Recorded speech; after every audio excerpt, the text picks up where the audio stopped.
마태복음 8장을 또 계속해서 제가 설교해 나가고자 합니다. 지난 한 해 동안은 선교적인 교회, 미셔널 처치, 미셔널 크리스찬이라는 주제를 가지고 하나님께서 하나님의 가나안 땅을 향하신 하나님의 그 선교적인 계획을 우리 살펴보기 위해서 여호수아서를 우리가 이제 거의 한 7, 8개월 이상을 살펴봤고요. 그리고 또 이제 10월 말부터 이제 5주, 6주 동안은 종교개혁 주의를 기점으로 해서 종교개혁의 5가지 정신에 대해서 한번 이렇게 살펴봤습니다. 그리고 작년 제가 이제 12월 달까지는 산상수훈 마태복음 5장, 6장, 7장을 설교를 했는데 이어서 계속해서 8장으로 넘어가서 계속 예수님의 행적에 대해서 깊은 또 은혜를 예수님의 행적을 살펴보면서 나누고자 합니다. 자, 오늘 본문 보기 전에 마태복음 5장 1절 말씀과 그 다음에 8장 오늘 본문 1절에 있는 말씀을 이렇게 가만히 잘 살펴보면 마태복음 5장 1절 2절 말씀을 보면 예수님께서 산에 오르사 입을 열어서 가르쳐 이르시되 이렇게 시작이 되고요. 그 다음에 오늘 본문 8장 1절에는 예수께서 산에서 내려오시니 라고 이렇게 말씀을 하고 있습니다. 그러니까 말씀을 가르치시기 시작하셨어요. 산 위에서. 그러니까 산상, 그래서 산 위에서 가르치셨다. 그래서 5장, 6장, 7장을 우리는 보통 산상수훈이라 이렇게 부릅니다. 오늘 본문은 예수님께서 산 위에서 가르치심을 마치고 내려오실 때 일어난 첫 번째 이적의 사건입니다. 한 나병 환자가 예수님 앞에 나와서 엎드려 간청합니다. 원하시면 저를 깨끗게 하실 수 있나이다. 예수님께서 그를 불쌍히 여기시고 손을 내미셔요. 손을 내미셔.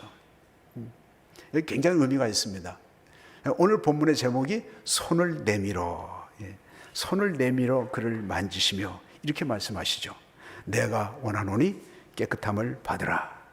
말씀이 맞춰지자마자 즉시 나병이 떠나가게 됐습니다. 그리고 예수님께서는 그 이제 깨끗함을 받은 그 나병 환자에게 소문내지 말고 제사장에 가서 내 몸을 보이고 정한 예물을 드려라 이렇게 명령을 하죠. 그런데 이 사람이 가만히 있을 수 있었겠습니까? 저 같더라도 예수님의 말씀은 잊어버리고 가서 나팔을 불었을 것 같아요. 너무 기쁘고 너무 감격적인 일이어서 이 사람은 예수님의 말씀을 깜빡하고 나가서 동네 사람들에게 내가 깨끗함을 받았다고 이렇게 다 소문을 냈습니다. 여러분, 나병 이전에는 문둥병으로 불려졌었습니다. 눈썹이 빠지고 코와 또 손가락과 발가락이 문드러져서 심지어는 떨어져 나가기까지 하지만 감각이 없어요. 바늘 찔러도 통증을 전혀 느끼지 못하는 병이죠. 보기에도 흉측한 모습이어서 이 병에 걸리면 사람들과 거리를 두어야 되고 그리고 비참하게 구걸하면서 살아가게 됩니다. 유대 사회에서 나병은 하나님의 진노로 말미암아 발생하는 병으로 생각을 했습니다. 처음에는 작은 반점에서 시작되지만 나중에는 몸 전체로 퍼지는 악성 피부병입니다. 구약 시대에는 제사장이 나병을 진단을 했습니다. 그런 역할을 했어요. 그래서 나병으로 진단이 나게 되면 그때부터 이 사람은 입을 가리고 사람들 앞에서 자기가 나병 환자라는 것을 알려야지 돼요. 부정하다, 부정하다. 나는 나병에 걸렸어요. 부정하다. 참 너무 비참하죠. 그리고 그 이후로부터 판정이 난 이후로부터는 공동체에서 함께 생활하지 못하고 따로 떨어져서 낫기까지 격리된 삶을 살아야 합니다. 영화 배너의 후반부에 보면 배너의 어머니와 여동생이 이제 오랫동안 감옥 생활하다가 이제 나중에 나병에 걸리게 돼요. 그래서 예루살렘 변두리에 동굴에 기거하는 그 비참한 장면을 우리가 다 보신 줄로 압니다. 그러니까 나병은 일단 걸리게 되면 사람 대접을 받지 못합니다. 죽는 날까지 참으로 고통 가운데서 살게 되는 것입니다. 그런데 오늘 본문에서 이 나병 환자는 어떻게 고침을 받게 되었는가요? 어떻게 고침을 받게 되었는가? 짧은 한 절 가운데 그 비밀이 담겨 있습니다. 2절 말씀을 보게 되면요, 한 나병 환자가 나와 절하며 이르되 주여 원하시면 저를 깨끗게 하실 수 있나이다. 이 나병 환자의 태도가 두 가지로 나타나게 되는데요, 대단히 중요해요. 첫 번째는 무엇이냐면 이 나병 환자가 엉뚱한 데로 가지 않고 예수께로 나왔다는 것입니다. 여러분, 누구에게로 가는 것이 중요해요. 우리 인생 여정 가운데서도 누구를 만나느냐 대단히 중요한 것입니다. 사람 잘못 만났다 할지라도 예수님 잘 만나면 그 인생이 형통케 될 줄로 믿습니다. 이 나병 환자의 선택은 탁월한 선택이었습니다. 어떻게 예수님 앞으로 나올 수 있게 되었는가? 아마 사람들로부터 예수에 대한 소문을 들었을 것입니다. 그러나 나병 환자가 예수님께로 나오는 것은 쉽지 않은 일입니다. 오늘 본문에서도 보게 되면 예수께서 산에서 내려오시니 수많은 무리가 따르니라 이렇게 기록되어 있어요. 1절 말씀을 보면 많은 사람들이 예수님을 에워싸면서 따라오는 그 가운데 이 나병 환자가 그 사이를 뚫고 들어가는 것은 이거는 거의 불가능한 것입니다. 성경에는 어떻게 예수님 앞에 나왔는지는 설명되어 있지 않습니다. 하여튼 결과적으로는 지금 예수님 앞에 엎드리고 있는 거예요. 그러니까 나오는 일에 성공했다라는 것입니다. 오늘날 사람들을 보게 되면 많은 문제로 정말 골머리를 앓고 골마 터져가고 있는 그런 절망적 상황 가운데 있음에도 불구하고 예수님 앞으로 나오지 않지요. 그러니까 왜 나오지 않을까요? 그것은 자기 생각에 매여 있기 때문에 그렇습니다. 그건 일종의 교만이라고 말할 수 있습니다. 그런 사람에게는 예수님은 그냥 성경 속에 있는 인물에 불과한 것이요. 그리스도인들 가운데서도 그런 경우가 있어요. 예배당 안에만 갇혀 있는 예수님. 그래서 예배드리러 예배당에 나왔음에도 불구하고 예배 끝나고 나가게 되면 예수님과 전혀 관계없는 것처럼 그렇게 살아가는 사람들도 종종 있습니다. 그렇다면 이 나병 환자는 왜 예수님께 나왔나요? 나온 목적이 무엇입니까? 그것은 자기 몸이 지금 이런 상태에 있으니까 이걸 고쳐주실 분이 예수님이라는 것을 알고 거기에 소망을 두고 나온 것입니다. 그에게는 의지할 돈도 없었고 사람도 없었고 힘도 없었습니다. 가지고 있는 것이 아무것도 없었어요. 그러던 중에 예수님의 소문을 듣고 그분을 만나면 문제가 해결될 것이라는 기대를 가지고 소망을 가지고 예수님께로 찾아 나왔던 것입니다. 그런 예수님이 갈릴리 어느 산 언덕에서 무리를 가르치고 있다는 소문을 듣게 됐습니다. 이게 결단을 하죠. 예수님께 나오는 것은 결단이 필요해요. 그냥 한번 구경 삼아 가보는 것은 의미 없는 것이죠. 그리고 예수님을 만나기 위해서 여러 가지 장애를 뚫고 나가는 것을 상상해 볼 수 있습니다. 그 결과 지금 그는 예수님 앞에 엎드려 있었습니다.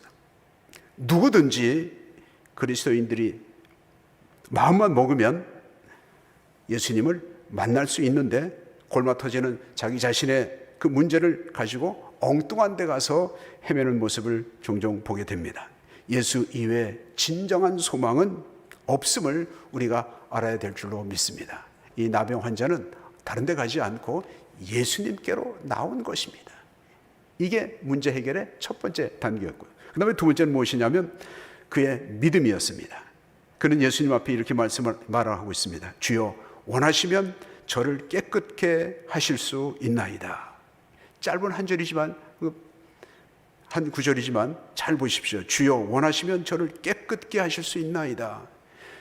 그러니까 이 나병 환자는 어떤 믿음을 가지고 있었냐면 예수님께서 자신의 이 질병, 이 나병을 고칠 능력이 있는 분임을 믿고 있었던 거예요.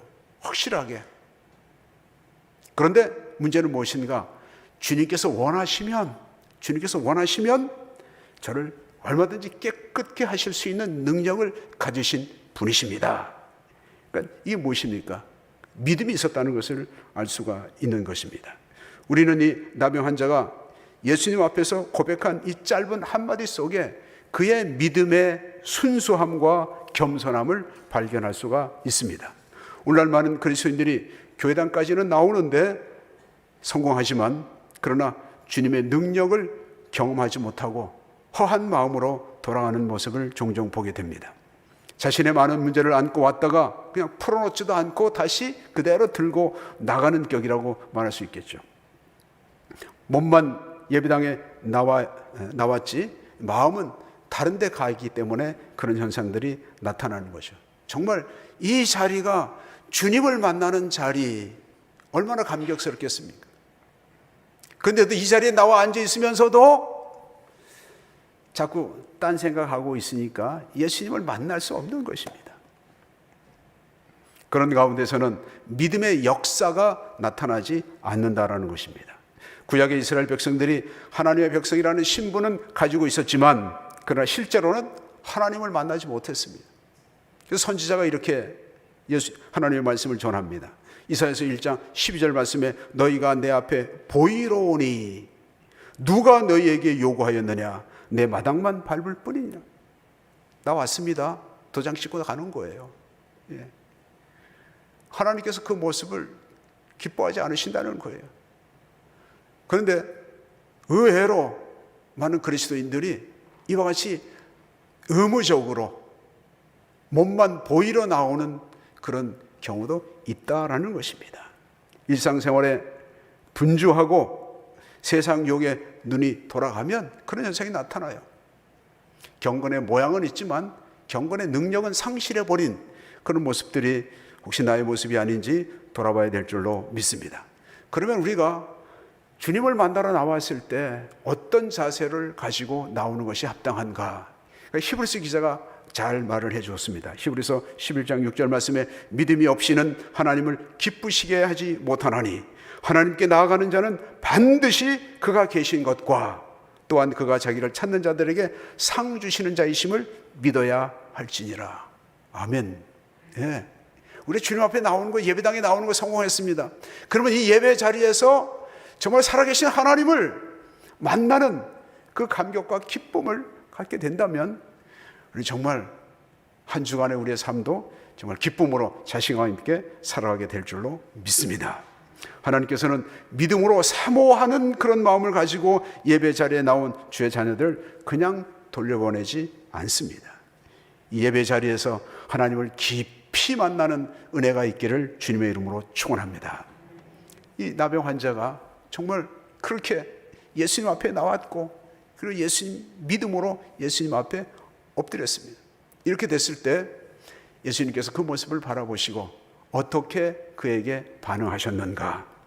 자, 3절 말씀을 보십시오. 3절 말씀을 보면 예수께서 손을 내밀어 그에게 대시며 이르시되 내가 원하노니 깨끗함을 받으라 하시니 즉시 그의 나병이 깨끗하여진지라. 첫 번째 예수님의 반응은 손을 내밀어서 그 나병 환자에게 대셨습니다. 이 장면을 한번 잘 연상해 보시기를 바랍니다. 그 자리에는 예수님의 제자뿐만 아니라 많은 사람들이 그 장면을 주목하고 있었습니다. 예수 앞에 엎드린 저 나병 환자를 어떻게 하실 것인가? 아마 만약에 바리새인들이 그 자리에 있었더라면 혹시 저 예수가 혹시 율법을 범하는 건 아닐까? 또 이렇게 또 그런 또 의심의 눈초리를 가지고 바라보았을 것입니다. 그러나 예수님께서는 개의치 아니하시고 그 추하고 냄새나는 이 문둥병자의 몸에 손을 대셨습니다. 아무도 그에게 손을 내밀지 않고 아무도 그를 만지기를 원치 않았지만 예수님께서는 그 더러운 자, 부정한 자의 손을 대면 예수님도 더러워지는 거예요. 그걸 개의치 아니하시고 그의 몸에 손을 대셨습니다. 아마 그 나병 환자가 그 순간 예수님의 손길이 그의 몸에 닿는 그 순간 아마 전기가 통하는 것 같은 그런 전율을 느꼈을 것이라고 생각이 됩니다. 그가 문둥병에 걸린 이후에 많은 사람들이 그의 몸에 손을 대는 것을 피했을 것입니다. 아마 가족들조차도 멀리 했을지 모르겠습니다. 사람들은 그가 가까이 올 때는 돌을 던졌습니다. 사람의 온정을 느낄 수 없는 그런 격리된 오랜 생활 가운데 그의 영혼과 마음은 굳어질 대로 굳어졌을 것입니다. 그를 찾는 그에게 손을 내민 사람은 아무도 없었지만 그러나 참으로 오랜만에 사람의 손길을 느끼게 된 것입니다. 그의 질병이 그를 고통스럽게 했지만 더 큰 고통은 사람들과의 단절이었습니다. 한 7년 전에 우리 노회의 한 목사님이 운동하다가 뇌졸중으로 쓰러졌습니다. 쓰러진 후에 몇 해가 지났습니다. 어느 추석날이었는데 갑자기 그 목사님이 생각나는 거예요. 그래서 제가 저 아내하고 같이 이제 그 재활하는 병원을 이제 찾아갔습니다. 근데 가니까 너무 좋아하는 거예요. 그래서 저는 그 멀지도 않은데 자주 찾아오지 못한 것이 미안해 있었는데 와주기 너무 감사하다는 거예요. 그러면서 저한테 뼈 있는 한마디를 하셨어요. 병원 생활을 오래 하다 보니까 찾아오는 사람들이 없어요. 그것이 너무나 힘들어요. 이런 말을 하는 거예요. 제가 한 대 맞은 것 같은 느낌이 들더라고요. 그래서 그때 결심을 했습니다. 나라도 가끔은 찾아와야지. 그래서 가끔은 전화도 하고 또 찾아가기도 합니다. 예수님께서는 그의 병을 고쳐주시기 전에 먼저 손을 내밀어 그의 마음을 위로해 주셨고 상처난 그의 마음을 보듬어 주셨습니다. 복음적인 삶이란 무엇입니까? 그것은 다른 사람들이 꺼리는 사람, 모두가 거절한 사람, 공동체로부터 소외된 사람을 끌어안고 위로하는 것이라, 이 사실을 우리가 깨달아야 될 줄로 믿습니다. 이 예수님께서 보이신 첫 번째 반응에 손을 내밀어 그를 대셨습니다. 그 다음에 두 번째는 그를 향해서 치유의 말씀을 선포하셨습니다. 내가 원하노니 깨끗함을 받으라. 내가 원하노니 깨끗함을 받으라. 우리는 여기서 예수님이 어떤 분이신가를 다시 한번 확인할 수 있습니다. 예수님께서 원하시면 이 더러운 나병도 깨끗게 하시는 분이라는 것입니다. 오늘날 나병은 거의 사라졌습니다. 불치의 병도 아닙니다. 그러나 오늘날의 나병은 육체적인 것이 아니라 영적인 것입니다. 집집마다 다 샤워 시설이 되어 있습니다. 없는 집은 거의 없을 것입니다. 몸은 깨끗해졌지만 그러나 마음은 더럽기가 짝이 없습니다. 예수님께서 그렇게 말씀하셨어요. 마태복음 15장 18절 이하에 입에서 나오는 것들은 마음에서 나오나니 이것이야말로 사람을 더럽게 하느니라. 마음에서 나오는 것은 악한 생각과 살인과 간음과 음란과 도둑질과 거짓 증언과 비방이니, 이런 것들이 사람을 더럽게 하는 것입니다. 우리 속에 우리 몸에서 나오는 것이 깨끗한 게 없어요. 들어가는 것은 깨끗한 거 톡톡 털어서 다 이렇게 집어넣는데 왜 나올 때는 이렇게 다 더러운 것만 나오는지 모르겠어요. 제 자신의 모습을 돌아보면서도 겉으로는 넥타이도 매고 딱 거룩한 척 그런 모습으로 여러분들 앞에 서기도 하지만, 그러나 제 안에 예수님께서 지적하신 이런 모습들, 악한 생각과 살인, 간음, 음란, 도둑질, 거짓 증언, 비방, 이런 것들이 제 안에 있는 것을 고백하지 않을 수가 없습니다. 문제는 오늘날 세상 사람들뿐만 아니라 우리 그리스도인들조차도 죄의 문제에 대해서 둔감해지는 것입니다. 죄악의 더러움 속에 잠겨 있음에도 이것을 의식하지 못한다면 이것이야말로 정말 영적인 나병에 걸린 것이 아니겠습니까? 나병은 바늘로 찔러도 통증을 느끼지 못합니다. 그러니까 죄의식이 없다면 영적 마비 증상이 나타나고 있는 것입니다. 참 종종 많이 있는 것은 아니지만 가끔 이렇게 우리 교회에서 함께 같이 교회 성도들이 공동체잖아요. 우리 공동체 생활을 하잖아요. 공동체 생활을 하면 교회에서 직분을 가지고 있습니다. 권사의 직분도 가지고 있고 집사의 직분도 이렇게 가지고 있고, 그러면 서로 정말 위로하고 또 격려해주고 이런 모습이 좀 많이 이렇게 좀 드러나면 좋은데, 가끔은 그렇지 않을 모습을 보면 참 고통스럽고 힘이 들어요. 서로 이렇게 우리가 함께 같이 공동체 안에서 생활하다 보면 부딪힐 수 있고 또 다툴 수도 있죠. 그런데 사도 바울이 말씀하시기를 해가 지기 전에 다 풀어라 그런데, 그걸 풀지 못하고 미워하고 시기하고 그걸 풀지를 못해요. 한을 풀지 못하고 그런 자신을 돌아볼 때 혹시 내가 영적인 나병에 걸려서 아닌가 이런 생각을 하셔야지 돼요. 정말 더 주님께서 그 나병 환자에게 손을 내밀어 주신 같이 불쌍히 여기고 손을 내밀어 주면 참 얼마나 은혜가 되겠습니까?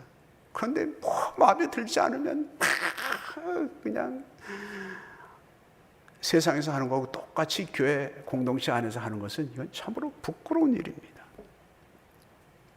이런 사람들은 다시 예수님을 만나야 하고 또 예수님으로부터 깨끗함을 받으셔야지 돼요. 우리는 나병 환자의 그 태도를 통해서 깨달아야 합니다. 참으로 겸손과 믿음으로 주님 앞에 나와서 회개하면, 그 앞에 엎드리면 주님께서는 우리를 만져주시고 우리의 심령을 깨끗게 하실 줄로 믿습니다. 그 다음에 세 번째로 예수님께서 또 보이신 반응은 무엇이냐면 제사장에게 가서 보이고 정한 예물을 드려서 입증하라. 4절 말씀을 보십시오. 예수께서 이르시되 삼가 아무에게도 이르지 말고 다만 가서 제사장에게 내 몸을 보이고 모세가 예물을 드려 그들에게 입증하라 하시니라. 왜 제사장에게 가서 보이라고 했을까요? 율법입니다. 율법인데 또 중요한 것은 무엇이냐면 나병에서 문둥병에서 나았다 할지라도 제사장에게 가서 확인을 받아야지만 다시 공동체 안으로 들어올 수 있고 공동체 안에서도 정상적인 생활을 할 수 있기 때문에 제사장에게 가서 판정을 받으라는 것입니다. 그리고 정한 예물을 드려라. 정한 예물을 드리는 것은 하나님의 백성으로서의 율법을 그대로 준수해야 함을 뜻하는 것입니다. 그렇다면 이렇게 철저하게 율법적 의식을 드리라고 하신 이유는 무엇일까요? 그것은 예수님께서 왕의 권세를 가지시고 오신 분이지만 예수님께서는 모세 율법에 순종하시는 모범을 보이셨어요. 예수님께서는 율법을 폐하러 오신 분이 아니시라 오히려 율법을 완성케 위해서 오신 것입니다. 그러므로 우리가 하나님의 은혜 가운데 살아가고 있지만 율법을 무시해서는 안 된다라는 사실을 우리에게 교훈하고 있다는 것입니다. 또한 이 부분에 이 4절 말씀 가운데 대단히 깊은 영적인 의미도 담겨 있습니다. 여기서 제사장은 예수 그리스도를 상징하는 것입니다. 신약시대 교회 공동체에 소속되기 위해서는 반드시 대제사장 대신 예수 그리스도를 통해야지만 교회 공동체의 멤버가 될 수 있는 것입니다. 그리고 그의 삶을 통해서 그가 교회라는 공동체 안의 구성원이 되었지만 그것을 증거할 수 있는 것은 그의 삶이라는 거예요. 예물을 드려라. 정한 예물을 드리라는 것은 우리의 삶을 통해서 우리 삶 자체가 하나님 앞에 제물이 되어야 한다라는 것입니다. 오늘날 우리들의 모습을 보게 되면 점점 행함과 믿음이 따로따로 노는 현상들이 나타나요. 점점 멀어집니다. 왜냐하면 세상은 빨리 돌아가고 현란하고 재미있고 그러니까 세상 사람들 다 그러는데 아무개도 다 그러는데 그러면서 점점 믿음의 길로 나가기보다는 편리하고 재밌고 즐거운 세상 길로 자꾸 나가려고 하는 거예요. 그러니까 믿음의 길과 믿음의 모습과 행함이 점점 멀어지는 이런 현상들이 나타나는데 예수님께서는 그것이 아니라는 거죠. 제사장에게 보이고 정한 예물을 드려서 그들로 내가 깨끗해 하게 된 것을 입증하라는 거예요. 그럼 우리가 입증할 수 있는 방법이 뭐겠습니까? 우리의 삶을 통해서 하나님의 자녀됨, 그리스도인됨을 증거하라는 뜻입니다. 오늘날 그리스도인들의 삶과 행함이 점점 멀어지는 이런 현상이 나타나는 것은 대단히 우려스러운 일입니다. 우리 교회가 추구하는 바른 생활이라는 것이 바로 그렇습니다. 바른 생활이라는 건 다른 것이 아니라 우리가 믿는 믿음과 행함이 하나로 따로 노는 것이 아니라 하나로 함께 같이 가는 것입니다. 현재 나의 자신의 모습이 어떤지 다시 한번 돌아봐야 될 줄로 믿습니다. 나의 삶을 통해서 깨끗하게 됨을 입증하는 저와 여러분의 삶이 되시기를 주님의 이름으로 축원합니다. 오늘 말씀을 마무리하겠습니다. 오늘 본문은 4절에 불과한 짧은 스토리입니다. 그러나 우리 마음속에 와서 깊이 닿는 감동적인 이야기입니다. 현대인들의 삶은 겉으로는 깨끗하고 아름답지만 속으로는 온갖 추한 것들과 많은 문제를 안고 살아가고 있습니다. 그 모습은 나병에 걸려 신음하며 비참하게 살아가고 있는 문둥병자와 같다고 할 수 있습니다. 나병과 이 죄는 비슷한 속성을 가지고 있습니다. 처음에는 작은 반점에서 시작되었다가 자신도 모르는 사이에 온몸으로 번져나가게 되고 나중에는 마비 상태가 되어서 죽음에 이르게 되는 것입니다. 죄도 처음에는 작은 것, 사소한 것으로부터 시작해서 점점점 이게 담대해지는 거죠. 소도둑이 바늘도둑이 되는 거예요. 그래서 우리의 감각이 마비되어서 결국은 죄의 노예가 되게 하는 것입니다. 죄의 노예가 되게 되면 바늘로 찔러도 양심의 통증을 전혀 느끼지 못하는 죄의식마저 없어지는 이런 현상들이 나타나는 것입니다. 오늘 말씀을 생각하시면서 한번 나의 자신의 모습은 어떤지 한번 돌아볼 수 있기를 바랍니다. 이런 상황, 어쩔 수 없는, 헤어날 수 없는 그런 상황, 그러나 낙심하거나 절망할 필요는 없습니다. 나병 환자가 예수님께로 나왔을 때 그 문제가 해결됐던 것처럼 이런 불행한 상황에서 벗어날 수 있는 방법은 단 한 가지, 나병 환자가 예수님을 찾아 나왔던 것처럼 우리 다시 예수님 앞에 엎드리는 것입니다.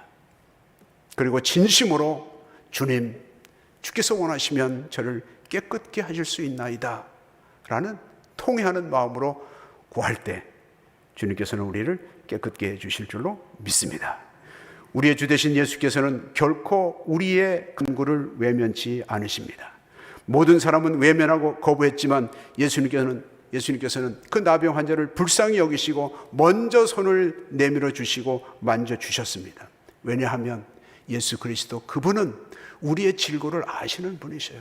이사야서 53장 3절 4절을 보게 되면 고난의 종으로 오신 예수 그리스도에 대해서 말씀하고 있는데, 그분은 우리의 질고를 아시는 분이죠. 그리고 우리의 질고를 대신 짊어지셨다 그랬습니다. 짊어지시기 위해서 십자가 고난의 길을 걸어가신 분이십니다. 그렇기 때문에 이렇게 하실 수 있는 것입니다. 내가 원하노니 깨끗함을 받으라. 우리의 질고를 대신 짊어지신 분이시기 때문에 우리를 깨끗게 하실 수 있다라고 선포하실 수 있는 분이라는 것입니다.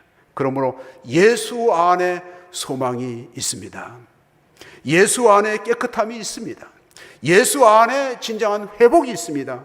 예수 안에 진정한 행복이 있는 줄로 믿습니다. 이 사실을 믿는다면 이제 우리도 예수 그리스도의 만져주심을 통해서 우리가 깨끗하게 되었으니까 우리도 이제 다른 심령들을 향하여서, 다른 지체들을 향하여서 이렇게 도끼를 품지 말고요, 불쌍히 여기시고요, 사랑의 손을 내밀어서 붙들어 줄 때 놀라운 하나님의 사랑의 역사가 나타나게 될 줄로 믿습니다. 저와 여러분의 손을 내밀어서 예수님께로 인도하는 복된 손길이 되시기를 주님의 이름으로 축원합니다. 네, 우리 기도드리겠습니다. 우리 시간 함께 합심해서 한번 좀 통성으로 기도하겠습니다. 기도하실 때 나 자신의 모습, 혹시 내 자신의 모습은 영적인 나병의 증상이 있는 것은 아닌지, 그냥 몸만 그냥 보이러 왔다가 그냥 가는 것은 아닌지, 나의 종교적인 의무를 다 한 것으로 만족하고 있는 것은 아닌지, 우리는 이때 이 나병 환자의 이 모습을 우리가 배워야 될 것입니다. 겸손히 정말 진실한 마음으로 주님, 원하시면 저를 깨끗게 하실 수 있나이다. 우리의 모든 죄를 자복하고 회개하면 주는 미쁘시사 우리 죄를 다 용서하신다고 약속하셨습니다. 우리 모든 죄를 용서해 주시고 이 예배를 통해서 살아계신 하나님 만나기를 원합니다. 하나님 저를 깨끗게 하옵소서 기도하시고요. 그다음에 또 하나는 우리가 주님의 사랑의 손길로 우리가 새롭게 되었으니까 이제는 그 받은 사랑의 손길을 연약한 지체들을 향해서 내밀 수 있는 그런 용기와 믿음을 내게 주옵소서. 하나님 내게 믿음 더하여 주옵소서. 우리 한번 이 시간 간절한 마음으로 회개와 함께 결단의 기도를 드리겠습니다. 다 같이 기도하겠습니다. 하나님 아버지, 은혜를 감사합니다.